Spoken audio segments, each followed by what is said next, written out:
صرف بولدئی صاحب، سید اسرار شاہ صاحب، محمود چوہان صاحب، عبدالقیوم شیخ صاحب، دیگر میرے سامنے موجود میری بہنوں، میرے بھائیوں، آج یہ شرم کا مقام ہے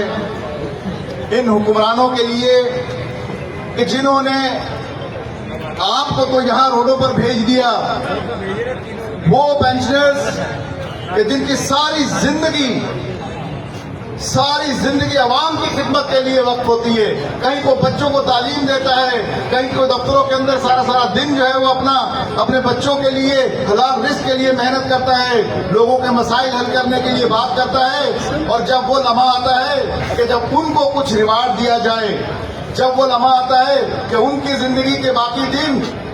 سکون کے ساتھ گزریں، تو ان پینشنرز کے ساتھ یہ ظلم ہوتا ہے کہ وہ سڑکوں پر آنے پر مجبور ہو جاتے ہیں۔ یہ جو 2025 کے رولز ہیں، اسی 2025 میں ایک اور رول بھی بنا تھا۔ آپ سب کو یاد ہوگا کہ ان اسمبلیز کے اندر بیٹھنے والوں نے،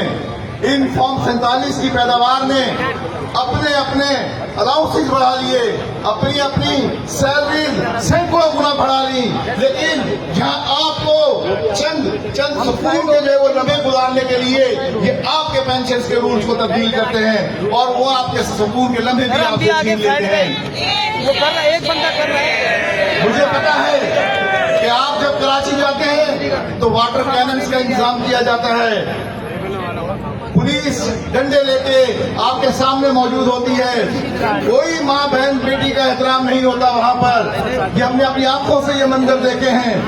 پاکستان اس لیے نہیں بنا تھا کہ ایسے بھیڑیوں کے حوالے کر دیا جائے یہ ملک، اور ابھی بھی مجھے یاد ہے کون سے ان کے وعدے۔ یہ تو وہ لوگ ہیں جو کہتے ہیں کہ کہی ہوئی بات کون سی قرآن و حدیث ہوتی ہے، حالانکہ مسلمان کی زبان ایک ہوتی ہے۔ آپ سندھ کے رہنے والے ہیں، سندھ میں تو زبان دے کے لوگ مر جایا کرتے ہیں، سر کٹا دیا کرتے ہیں، اور انہوں نے آپ سے وعدہ کیا جب آپ کراچی گئے، یہ بلاول صاحب نے آپ سے وعدہ کیا کہ میں اپنے وزیر اعلیٰ سے کہتا ہوں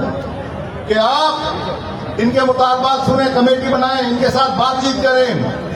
پھر یہ اختیار کس کے پاس ہے؟ اگر اس چیئرمین کا اس وزیر اعلیٰ نے کوئی ریکارڈ نہیں کیا، اس وزیر اعلیٰ نے آپ کو ایک کال تک نہیں کی کہ کوئی نشست آپ کے ساتھ رکھیں، اس کا مطلب یہ حکومتیں تو کوئی اور چلا رہا ہے۔ یہ صرف